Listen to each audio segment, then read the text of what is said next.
Hello, welcome back to more Ace Attorney Investigations, Miles Edgeworth. Well, last episode, I'm pretty sure we solved the entire case, blew it all wide open, and now it's time for the final confrontation against Calisto Yew herself in order to expose the crimes that have been committed.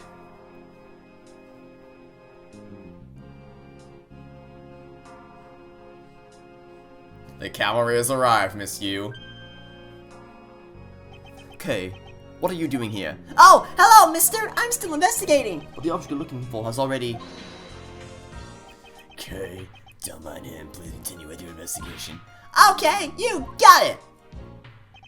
District is bad. Haven't we already found what... Yes, but he wants to keep... He very obviously wants to keep her away from what we're about to do, which is explain how she murdered the victims. If it means I can keep... Yes, exactly. Oh, you're more sympathetic than I thought. Me too, honestly. Alright. Oh, please tell me. Oh, it's just like the first Ace Attorney games. I've been waiting for you, Edgeworth. I've also been waiting for the moment in which we can finally lay this case to rest. Oh, for God's sake, the stupid laughing. The moment in which we can finally lay this case to rest. Wasn't that when we placed the detective commissioner under arrest? I think we've more than solved this case already, don't you? We'll see. It all depends on whether or not your logic holds. Oh, I see we even have a viewer in the gallery. And why? Even Mr. Bad is here. A viewer in the gallery? I have a duty to see this case through to the end, no matter how it turns out. Oh, is that right? Anyway, I thought you might like to hear what I've slaved away to find out. I've taken statements on every single person's movements during the time where assessment was in the hallway. I also confirmed there is no possible escape route. Therefore, the killer must be Turnabout. And that's all you have? Yeah, that's all there is to my conclusion. Sorry, but I beg to differ. In a trial, there is always time for a rebuttal, and we are standing in a court of law. It'd be more than appropriate to follow the rules of court in this case, don't you think? Oh my god, I'm so ready to be done with this stupid laughing gimmick. Like, this case has been phenomenal so far, except for this stupid laughing gimmick. Most of the time, the little character quirks that people have, they're funny, but this is just... Oh, this is awful. But alright, I'll play along, give you a proper testimony. If my logic is correct, then I've already won. All I have to do now is prove it by showing who the real killer is. Here we go. Misuse Argument. Everyone's saying the suspect has an alibi from when the gun went off. You sure about that? Furthermore, the areas around the crime scene have all been thoroughly investigated. No, they have not. I also confirmed there is no possible escape route. Yeah, that's true. But, I mean, we don't... that doesn't really matter because it already happened beforehand. Which leads with one unshakable conclusion. Nope. That's just patently untrue. Now that you have your testimony, I expect a good rebuttal. Oh, buddy, you're gonna get one. But of course, there's no need to confront her logic head-on right now. I should instead focus on drawing out any trump cards she has up her sleeve. So, focus on pressing statements before we actually shove the evidence in her face. Okay, well, everyone has an alibi, huh? Suspect, but I thought the Detective Gumshoe's alibi has already been proven. Are you joking, Edgeworth? I assure you, this is no joke. Look, I know you heard from the judge earlier. The detective was in the hallway with Mr. Faraday, daughter, eating a Swiss roll. Yes, it is correct. But see, that was 20 minutes before the real gunshot went off, right? And the problem is, there's no one else who can corroborate what he did since the stacking. I see she's done her research well, which means I should focus on drawing out whatever trump card she's withholding. I'm pressing the statements, buddy. They have not all been thoroughly investigated, Miss Yew. Whether they have been thoroughly investigated or not is for me to decide. The scrunched eyebrows and lines on your forehead are back! Anyway, even if you believe it hasn't been exhaustive, the crime scene, lummy number 2, has no way out other than the hallway Detective Gumshoe was standing in. And because he claimed to be there, that makes him the only possible suspect. But isn't it also possible that someone escaped through a window and into the garden?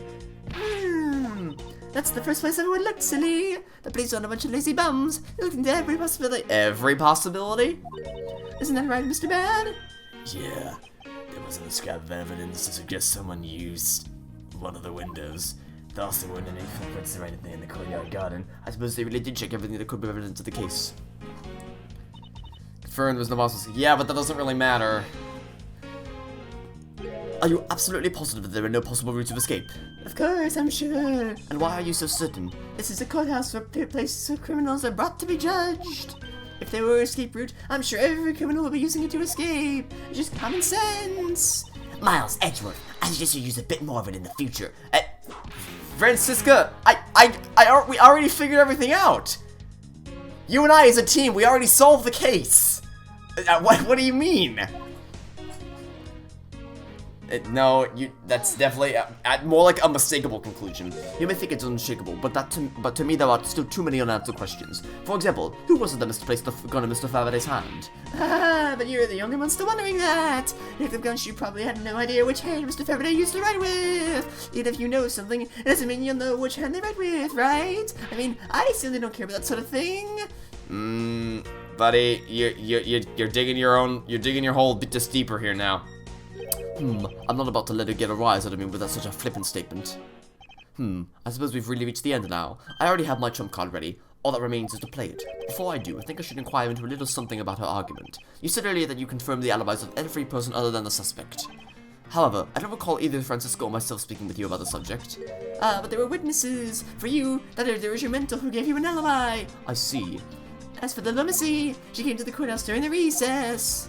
And she was stopped by a security guard at the door to the hallway. She gave him quite a whipping, or that, for so I heard. I'm a daughter of Manfred von Karma, and I will not be forcibly stopped by a guard or a bailiff or anyone else. Wait, so basically, was it because she found that I was to be the replacement prosecutor? By the way, Miss Yew, what about everyone's alibis before Detective Gumshoe was assigned to the guard duty? What about them? Have you looked into what people were doing during the span of time? What kind of idiot do you take me for? It doesn't matter when the killer went into lobby number 2, from the time we heard the gunshots, to the time Mr. Bad and I arrived in the scene and we dashed from lobby number 1. The only person who could have came into the crowd was Detective Gumshoe. Yes, so let's talk about when you were detected about her the gunshots, shall we? But suppose if we go by your logic, the Detective Gumshoe was the only one. However, what if the crime had occurred at an entirely different time than when the gunshot you heard went off? What then? That gunshot was a trap meant to manipulate our perception of when the crime took place. Sadly, your explanation is very lacking, Edgeworth. The gunshot we heard in lobby number 1 can explain. Oh, I would be more than happy to explain how it could have been fabricated. That tape? Yes, it's exactly what you think it is. That is the surveillance tape of Mr. Red, the prosecution presented in today's trial. This is found loaded into the video player in lobby number 2. That was connected to the large television that had its volume turned all the way up. You can honestly mean that the sound we heard was the gunshot in the video. Ah, but I do, which leads me to my next point. The murders occurred much earlier than when anyone heard the gunshot. That's the only one I can think of too. After committing double homicide, the killer took the surveillance video out from Mr. Faraday's evidence bag, turned the television's volume all the way up, and left the video to play. If played from the beginning, it would take 30 minutes for the gunshot sound to come on, and since we now know that this method of time manipulation is possible, it opens up the possibility that the killer is someone other than Detective Gumshoe. Sounds of a television doesn't amount to much here, but of course Mr. Prosecutor Edgeworth and Miss Von Karma already knew that much in the very beginning, right? Of course we knew, didn't we, Miles? Yes, of course. We know about the soundproof quality of this courthouse's rooms. Of course, I'm not about to admit that we had no idea until a little while ago. That's right, and if the rooms are soundproof, we should not have been able to hear it. Yet, we heard the gunshot clear as day. And? That's it, end of story. But it's not. How should I explain why she was able to hear a gunshot from the soundproof room? The window was open. There is actually one common point between lobby number 1 and lobby number 2. And it is that despite the fact that both rooms have air conditioners installed, a window is open in each. Now we know that the window in lobby number 2 was opened by the killer. However, a window in lobby number 1 was also opened. It's probably just coincidence they were both open at the same time. It was no mere coincidence, I assure you. Why was the window opened in lobby number 1? The answer was that a certain person did something to cause the window to be opened, and the person who triggered that action, that person is the real guilty party. The real killer in this double murder is one Miss Calisto Yew. Miss Calisto Yew, I hereby formally indict you as of the murder of Mr. Faraday and Mr. Bell. What? You indict me? Are you serious, Miles? Why do you think she is the killer? I don't understand her motive just yet. I think I have a pretty good idea of it, but of course I'm serious, because she is the only one who could have done it. Really, Miss Yew? You still feel like laughing now? Yeah, of course I do, Edgeworth. My argument must not be taught enough yet. Although I never thought things would spiral into this. I'll have you know I'm enjoying this dance quite a bit. I guess it means it's time for my own rebuttal now, alright? Alright, bring it on. Misuse Rebuttal. You argued the window was open, never do you have... Yes, I do, because you're the one who you dropped your perfume knowing that Bad would open it for you. But when you have proof the tape was used in committing the crime, frankly, I'm shocked that you go for going around accusing people of murder like this. Just when logic is full of holes as yours. Oh, you're calling my logic full of holes. That's very funny coming from someone like you. This is where it really starts. I must have let my guard down for even a second or the truth would blow away. Now was the time to put the patented Von Karma perfect proof to the test. Misuse rebuttal. Okay. Yes, I do have proof. The perfume bottle. If I can hit the left arrow. Thank you.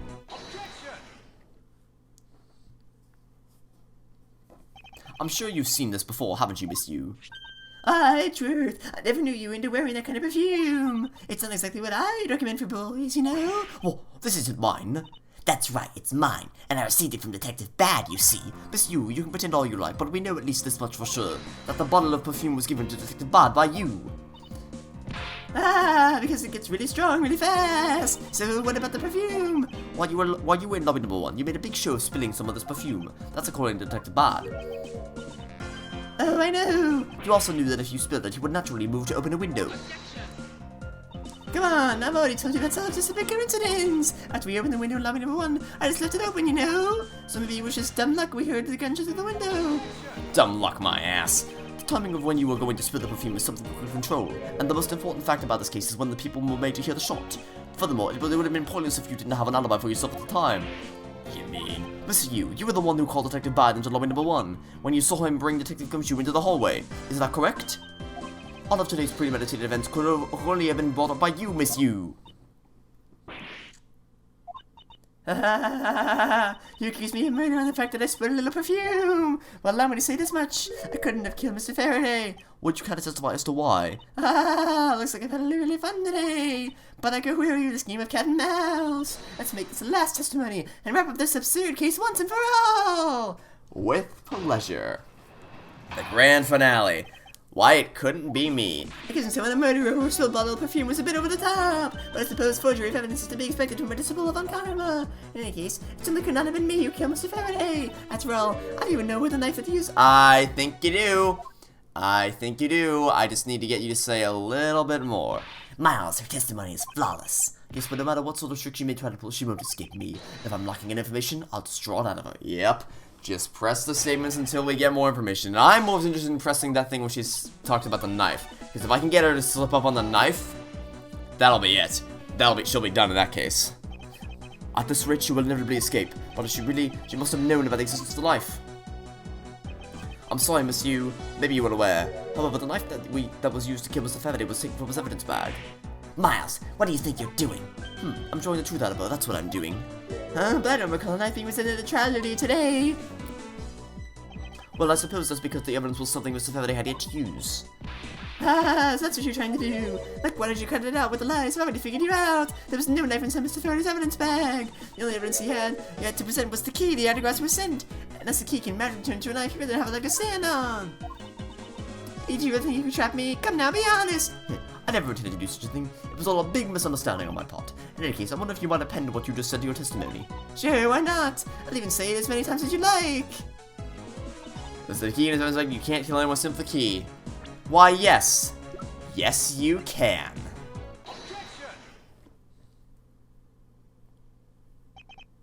Miss Yew, I wonder if you might take a look at this photo for me.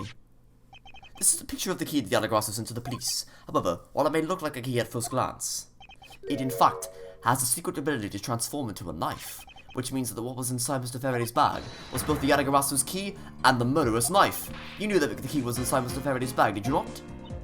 Yes. Well, with the Yadagarasu's key alone, it's more than enough. Do you understand now?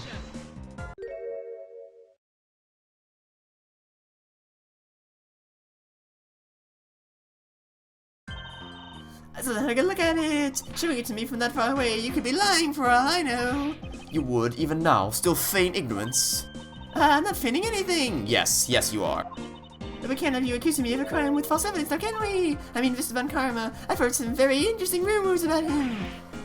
Are you mocking my papa? Don't you dare sully the good name of my mentor. Oh, Edgeworth, you're in for a rough ride in the future. Now take a good look. This piece of evidence is more than real.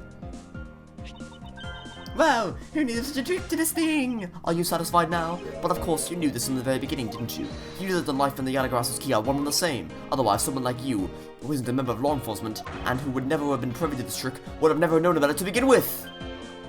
Furthermore, there's something that the Yadagrasso sent to the police. How did you have knowledge as to what it was? Actually, I heard of Mr. Faraday. That's before he tracked Mr. Riddle off, he told me. Oh, that's right, I almost forgot. He told me about the key turning into life at that time. Oh, really? Because, methinks that you said a couple minutes ago you didn't know that was possible. But he told me about how the key actually transforms. Oh, really? What you are saying is simply not possible. Because Mr. Faraday himself didn't know anything about the hidden knife with the key. But within these pages he mentions nothing about a knife. Wouldn't something of this importance be better left to communication? Unfortunately, that's also impossible, because Detective Bad didn't know about the knife aspect either. What would have been highly classified information, even within the police force, and it's something that even the lead detective on the case didn't know. Why would Mr. Faraday have felt the need to share such information with the opposition? I guess you wouldn't have much of a reason to. Looks like I gave a pretty lame excuse, huh? How can you laugh at a time like this? Because she's Calisto Yew, what do you expect? She might just realized the flaw in her logic and is actually in a panic over it. But that's not something we need to concern ourselves with. I suppose you're right. Miss Yew, I'd like to state that I also know how you know the real nature of the knife. Do you now? Why don't you put your money where your mouth is and show me? Oh, I will, and I'll wipe that smile off your face by the time we're through. This is it, the moment of truth, the secret behind the Yadagrasso's key. Only one person would have had knowledge of it from the get-go. Who would know from the start that the Yadagrasso's key could change into a knife? Do we have the Yadagrasso's profile? It's you. The Yadagrasso himself, or sorry, the Yadagrasso herself. There is only one person who would have known about the dual nature of the key. And that is? And that is the person who sent the Yadagrasso's key to the police. That is to say, the Yadagrasso herself. Are you saying that this lawyer is the great thief Yadagrasso? Miss Yew, you used Mr. Red to lure Mr. Faraday into a trap, didn't you? You, who professed to bear a grudge against criminals. Why? Why do something like this?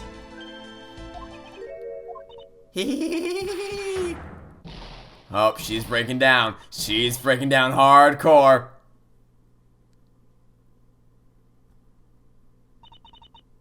Who would have thought that you, a stupid rookie prosecutor, would see through me? You're sending the biggest chill down my spine right now, Edgeworth. It's feeling a thrill. It's even greater than when I was thinking of someplace. You killed Faraday?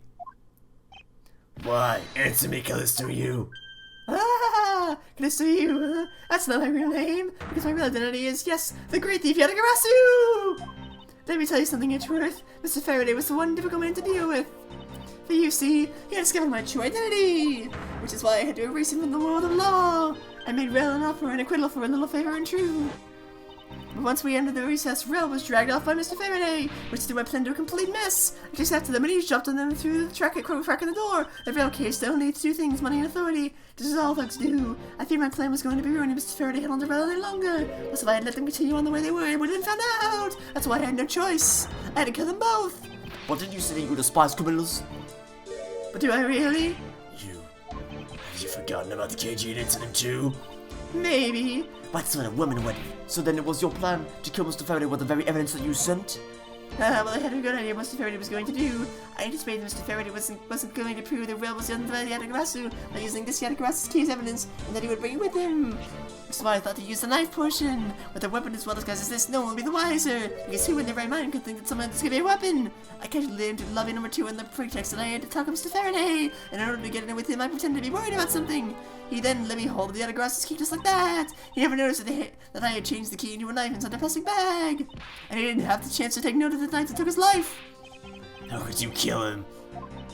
I knew him for a long time, you know. At the very least, I thought to give him a quick and painless death. But if you killed Mr. Faraday first, there was no need for you to kill Mr. Ren as well.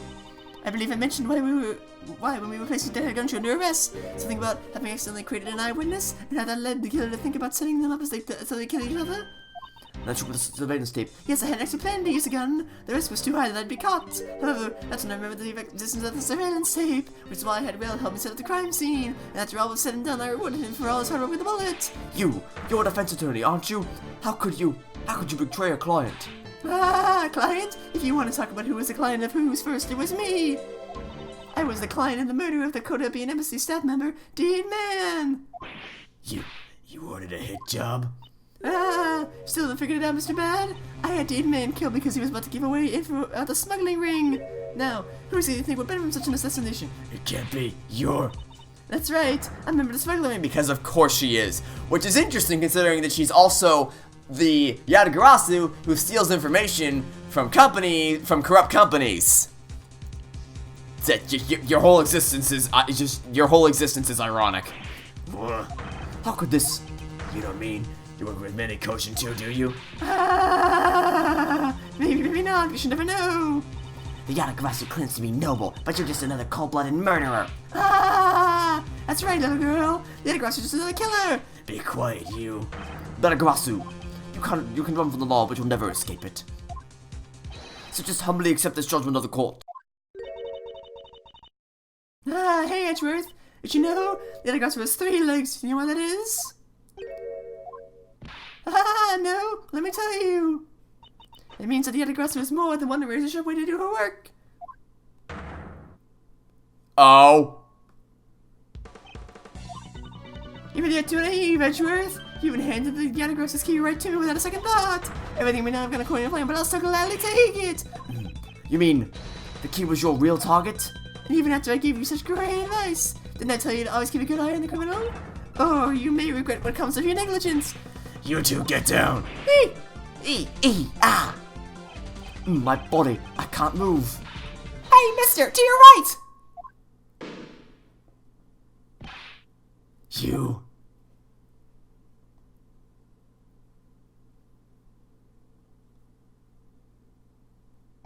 Are you alright, Francisca? I'm perfectly fine, Miles. Her voice is shaking, but it looks like she's unharmed. What did Kay do? That's a gunshot. Well, we know that Kay doesn't die because she was in the last case, so we know she's fine.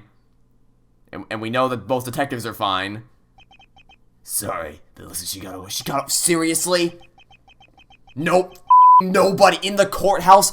Nobody was there to stop her. What a security guard. Not a single person. Nobody could stop her. Okay. Yikers. I got the person. They should have approved us up soon. Detective Bad, are you alright? I heard a gunshot. I'm okay. Just got another hole in my jacket. They say he's fine, but it looks like quite shaken. More importantly, boy, I mean, Mr. Edgeworth, Miss Von Karma, are you two hurt? I'm absolutely fine. I'm also alright, thanks to Kay. Speaking of Kay, where is she? I don't know. I'll go look for her. Oh, and hey, Detective Gumshoe. Yes, sir! Detective Bad, sir! I'm sorry I doubted you. Don't worry, sir. It's not your fault. Well, I lied to you guys too, after all. I heard about what happened from Kay. Lying while giving testimony is still unforgivable. But in this case, you were protecting Kay and her feelings. Looks like you just might have what it takes to be a real detective. I'm from the future, and I can tell you that yes. Yes, he does. Don't ever lose that detective spirit, okay? You got it, Pops! Pops, watched one too many detective dramas recently, have we? We just single-handedly destroyed the cheery atmosphere with one snarky comment. I should get back to the investigation. I swear I'll catch you if it's the last thing I do. Be careful, Detective Bad, and take care. Thanks. Well, I'm off. Maybe we'll run into each other again someday. Probably in the next case. Thanks a bunch, pal. You're the best. You really did find out the truth behind everything. Yes, well, I'm glad we solved everything before you were taken to prison. No. Sad judge again. I can't believe how much trouble I caused you with my testimony, Detective Gumshoe. And it was no problem, really. I mean, I lied too, so it didn't help anything. It's really not your fault, Your Honor. Well, even if we didn't have his honest testimony, I think that lawyer would have found another way to get you convicted on her behalf. Yeah, I can't believe I was about to get fired during my first week as a detective. Well, as long as you're not fired, you should work hard, give all that you have, and perform your duties well. Oh, and one more thing. Kay left you a present for you with me. Oh, the Swiss roll? She did? What is it? What was it that Kay left for me, the proof of their friendship? It was the Swiss roll. Where is it? Here it is. It's a courthouse special Swiss roll. Can I really have it? Yes, it's a present meant for you after all. Thanks a bunch. You have no idea how happy this makes me, pal. I'm gonna eat this right now. Sure, go ahead. The Swiss rolls Detective Gumshoe and Kay bought together. While the one case saved never reached her father, It would appear that her sentiments have touched the heart of this detective. He's so happy it's as though he's having a welcome back celebration of his own. Well, I was asked by Kay to give it to him. Whoop, that was good, pal. I can't believe I got to eat 2 of these delicious things in one day. It's like I'm in Swiss roll paradise or something. I gotta thank Kay myself. Hey, wait, where is she? He's only just noticed now. Was his mind not present when we discussed her earlier? Detective Bad left to go search for her earlier. Maybe you should go join him. Yeah, you betcha, pal. I'm gonna go help him. Oh, but first, you know what, pal? Actually, I guess I shouldn't be so rude to you anymore, huh? I'm gonna stick right by your side from now on, Mr. Edgeworth, sir. Aww. I sense nothing but a most troublesome relationship from that ominous statement. We should go home too, Miles. We have to hurry and report what has happened to Papa. Agreed.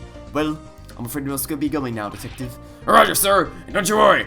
I'll investigate the next case we're on real well. I'll, be counting on you. The sense of trouble is definitely in the air. Thus, like a bad dream, my first outing at court came to a disturbing end. A few months later, I was finally able to properly stand in court as a prosecutor. But the detective in charge of the investigation was, as I dreaded, Detective Gumshoe. After that, he became my direct subordinate. I have tried, but words fail to describe the immeasurable suffering he has caused me. But I suppose that's just how things are. As for the little girl who suddenly disappeared, she's now...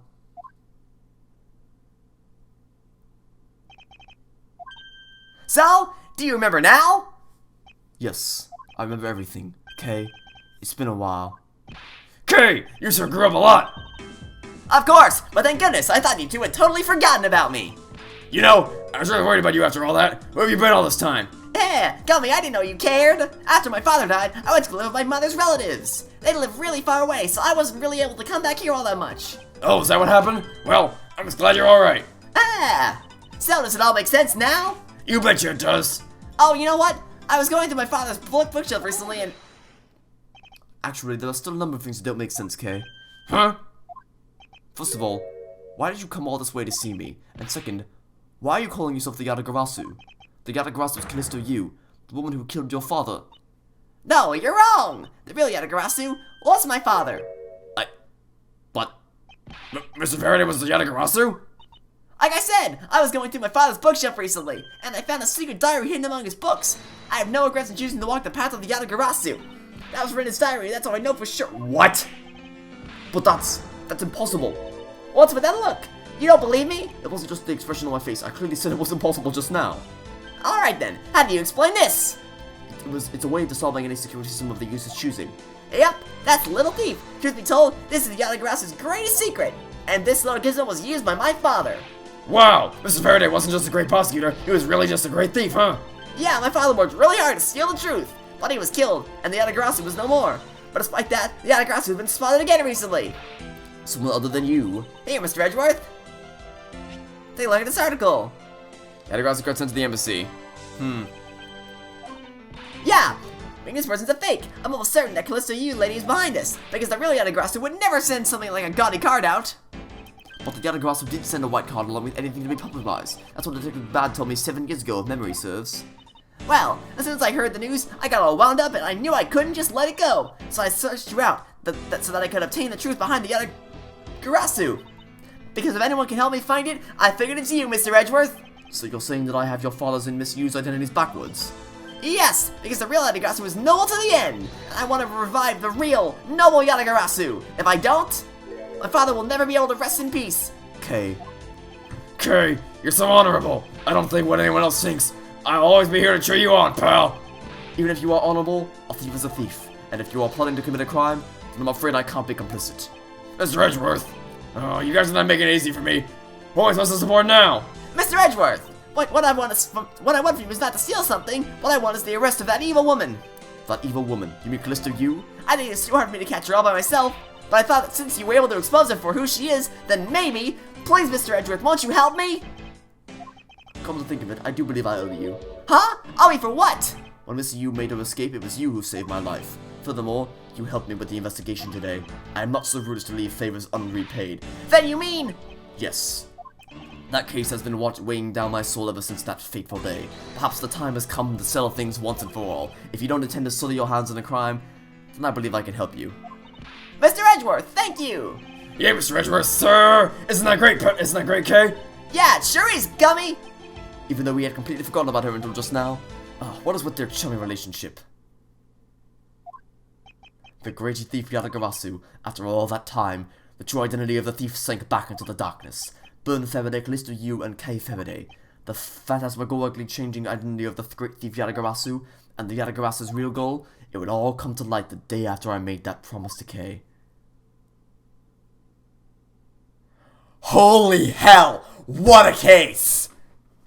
What a freaking setup of a case!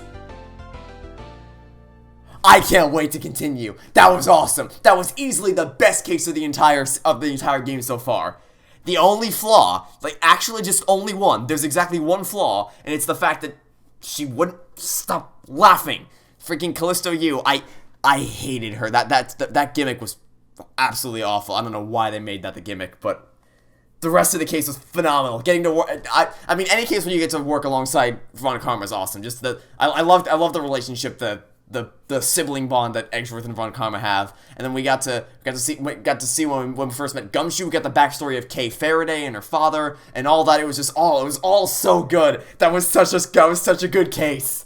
I can't wait because I don't have to guess now because for some reason on the mobile on this version, or I mean maybe that's consistent with the DS version, I don't know, but on the trilogy, all the cases weren't all unlocked from the start. You played through a case and then you unlocked the next one. This time, all 5 cases are available to unlock, or like they're all unlocked at the start. So if I wanted to, I could have played the last case first. I don't know why you do that, but I know that there are only 5 cases this time. So this is that is the last case. I can't wait to dive into it. So thanks for watching. Stay tuned for next time. I'll catch you all tomorrow for the start of the final case of Ace Attorney Investigations, Miles Edgeworth. Goodbye.